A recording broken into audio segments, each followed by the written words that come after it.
시청자 여러분 안녕하십니까? 김동수입니다. 이 시간에는요, 취득세 중과 대상에 대해서 자세하게 여러분과 함께 알아보는 시간을 갖겠습니다. 취득세 중과 대상 다주택자를 판단할 때요, 오피스텔은 물론 분양권, 입주권까지도 주택수에 포함된다는 것 꼭 기억하시기 바랍니다. 여러분, 정부가 지난 7월 10일이죠. 부동산 대책 발표를 했는데 그 7월 10일 이전에 계약한 주택은 현행 취득세율을 추진하기로 결정을 했습니다. 즉, 취득 계약 사실이 증빙되는 경우에 법 시행 후 3개월이 지났음에도 불구하고 인정하겠다는 것입니다. 그러니까 정부가 7월 10일 그 대책을 발표하기 이전이죠. 그러나 이제 7월 10일 발표한 날도 포함됩니다. 그날까지 계약을 체결한 사람들은 현행세율을 적용하겠다는 것인데요. 여러분들, 순수한 취득세는 이런 거 아시죠? 취득 가격이 6억 원 이하일 때, 6억 원 이하일 때는 1%,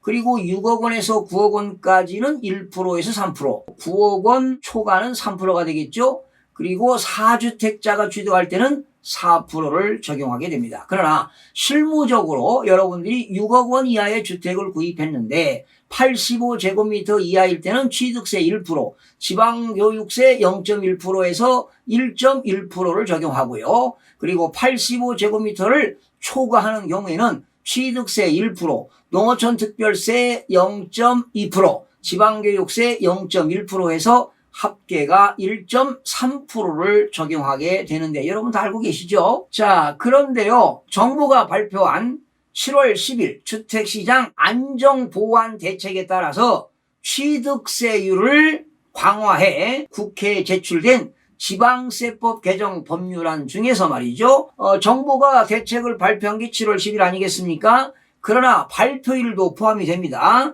그래서 7월 10일 포함해서 그 이전에 매매계약을 체결하고, 그리고 이 지방세법 시행일로부터 3개월 이내가 되겠습니다. 그러나 공동주택의 경우 분양계약을 체결한 경우는 3년 이내가 되겠습니다. 일반적으로 법 시행일로부터 3개월 이내에 취득하는 경우에만 종전세율을 적용하도록 한 규정은 납세자 신뢰 보호를 위해 종전, 입법례 등을 고려한 것이라고 보시면 되겠습니다. 정부는 다양한 계약 사례를 고려하고 국민의 신뢰를 더욱 두텁게 보호하기 위해 개정안 경과 조치를 보완하는 방안을 검토 중이며 지금 국회 심의 과정에서 의견을 개진하여 적극 논의되도록 하겠다고 밝혔는데요. 자, 정부의 발의안을 살펴보게 되면 7월 10일 이전에 계약을 체결하고 법 시행일로부터 3개월이 되겠죠. 분양한 것은 3년 이내에 취득 시에는 종전세율을 적용하겠다. 즉 1% 또는 2% 이렇게 3%를 적용하겠다는 겁니다. 그러나 검토안은 7월 10일 이전에 계약을 체결하는 것이 입증서류가 있어야 되겠죠. 증빙서류입니다. 즉 부동산 실거래 신고한 거, 부동산 거래 신고에 관한 법률에 의해서 계약일로부터 30일 내에 시장군수구청장한테 신고하도록 되어 있잖아요. 그거 신고했느냐. 그리고 금융거래, 그리고 분양계약서 등을 통해서 입증되는 경우입니다. 즉 계약서상 잔금 지급일까지는 종전세율을 적용하겠다. 국회 논의를 통해서 경과 조치가 보완되는 경우에 적용 사례를 하나씩 살펴보겠습니다.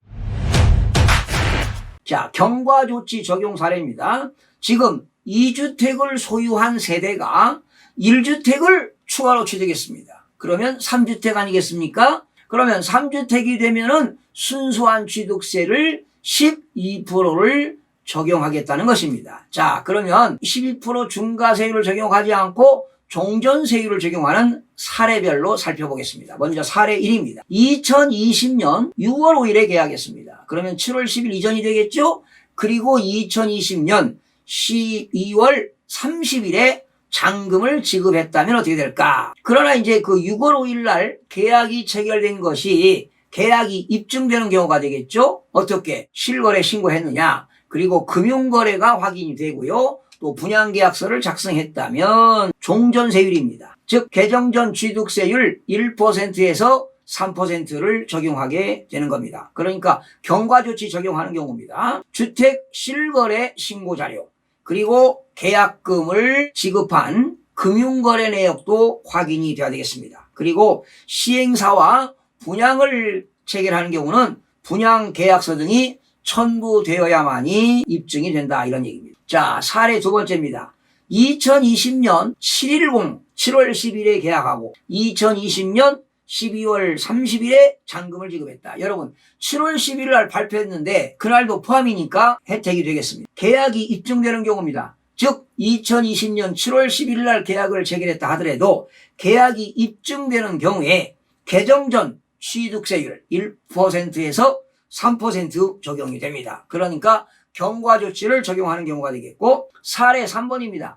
2020년 7월 10일 이후에 계약을 체결했습니다. 즉 7월 10일 날 계약을 하고 2020년 12월 30일에 잔금을 지급했다면 어떻게 되느냐? 개정된 법률에 따른 취득세율 12%를 적용하게 되는 겁니다. 즉 경과조치 미적용이 되겠습니다. 7월 12일 이후에 계약을 체결했기 때문에 12%를 적용하게 되는 겁니다. 그런데 아주 중요한 게 있습니다. 개정이 지금 국회 통과 안 됐어요. 개정 지방세법 시행일 전후의 취득은 어떻게 될 것인가? 시행일 전후의 취득은 어떻게 될 것인가? 2020년 7월 11일 이후에 계약을 하였다 하더라도 개정된 법률의 시행일 전에 취득하는 경우는 현행 취득세율이 적용된다는 겁니다. 현재 국회 통과가 안 됐죠. 본회의 통과는 아마 8월 4일경에 통과될 것 같은데요. 자, 아직 통과가 안 됐기 때문에 시행일 전후의 취득은 현행세율을 적용하겠다. 아주 중요한 내용이죠. 1주택 소유한 세대가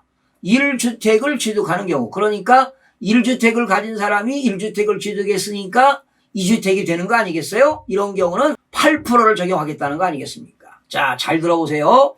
사례 1입니다. 2020년 7월 15일 날 계약을 하고 시행일 전 잔금 지급 시입니다. 계약은 7월 10일 이후에 계약을 했지만 시행일 전 지방세법이 개정돼 가지고 시행일 전에 잔금을 지급했다면 개정 전 취득세율을 적용합니다. 1%에서 3%를 적용합니다. 시행일은 지방세법이 이번 임시국회에서 통과되는데 8월 4일경에 통과될 것 같습니다. 통과되고 정부가 공포한 날로부터 시행되지 않을까 생각이 됩니다. 그러니까 8월 4일 날 국회 본회의에서 통과되면 이제 며칠 있으면 공포가 되는데 그 공포일이 시행일이 되는 겁니다. 즉 그 지방세법 시행일 전에 잔금을 지급하면은 현행세율을 적용하고 시행일 이후에 잔금을 지급하게 되면 중과세율을 적용하게 되는 것입니다. 사례 두 번째입니다. 2020년 7월 15일 날 계약하고 시행일 이후에 잔금을 지급했습니다. 그렇다면 개정 후 취득세율 1세대 2주택은 8%, 1세대 3주택은 12%가 되겠습니다. 다만 이사 등을 위한 일시적인 2주택입니다. 대한민국의 모든 국민은 헌법에 거주 이전의 자유가 있기 때문에 한 주택을 가진 사람이 이사를 목적으로 새로운 주택을 취득해서 종전주택을 양도하는 경우는 일시적인 1세대 2주택자는 종전주택을 일정 기간 내에 처분하기로 한 경우라면 1주택으로 모아서 1%에서 3%를 적용이 되는 겁니다. 그러니까 소득세법에서 이제 양도소득세는 종전주택을 1년에서 3년 이내에 양도하도록 되어 있죠. 그러한 것들을 참조해서 아마도 지방세법 시행령으로 규정될 예정입니다. 사례 3번입니다. 법 시행일 후에 계약하고 잔금 지급했다. 법 시행일 이후에 계약하고 잔금 지급했으면 당연히 1세대 2주택일 때는 사례 2와 동일하게 8%를 적용하고 1세대 3주택일 때는 당연히 12%를 적용하게 되는 것입니다. 앞으로 취득세 중과 대상 다주택자를 판단할 때 오피스텔과 그리고 분양권, 입주권도 주택수에 포함된다는 것을 꼭 명심하시기 바랍니다. 원래 오피스텔은 주택법상 준주택에 들어갑니다. 그러나 오피스텔을 업무용으로 사용하면 사무시지만 그 오피스텔을 전입신고하고 주거용으로 사용하면 주택으로 본다는 것을 꼭 기억하시기 바랍니다. 지난 28일 국회 행정안정위원회에서는 이런 내용을 포함한 지방세법 개정안을 통과시켰습니다. 아마 다음 달 4일 본회의에서 통과될 것으로 보여집니다. 개정안은 취득세를 신고 납부할 때 주택수에 넣지 않았던 주거용 오피스텔과 분양권, 재개발, 재건축, 입주권도 주택과 같이 합산해서 다주택자 여부를 결정하기로 했습니다. 합산 대상 분양권, 입주권, 오피스텔은 개정안이 시행된 이후에 취득한 경우에 하나입니다. 그러니까 지방세법이 본회의를 통과하고 공포가 된 그날 시행일로부터 적용이 된다는 겁니다. 만일 주택 한 채를 보유한 세대가 법 시행일 이후 오피스텔 한 채와 분양권 한 개를 추가로 취득한 경우에는 기존에는 1주택자에 준해 취득세율이 적용됐으나 앞으로는 3주택자에 해당하는 취득세를 내게 된다는 것을 알아두시기 바랍니다. 개정안은 또한 신탁주택도 신탁법에 의한 신탁주택도 위탁자의 주택수에 포함해 취득세율을 계산하도록 했습니다. 기존에는 말이죠. 집 3채를 가진 사람이 이 중 2채를 신탁하는 경우에는 1주택자 세율을 적용받았지만 앞으로는 위탁한 주택 2채도 포함해서 3주택자로 취급된다는 것입니다. 개정안은 아울러 취득세 중과세율을 조정 대상 지역과 비조정 대상 지역을 차등해서 적용하기로 했습니다. 조정 대상이 아닌 곳에서도 취득세율을 큰 폭으로 인상할 경우 거래 침체가 우려된다는 지적을 반영한 것으로 해석이 되는데요. 당초 정부안은 1주택자는 1%에서 3%, 2주택자는 8%, 3주택자 이상은 12%의 세율을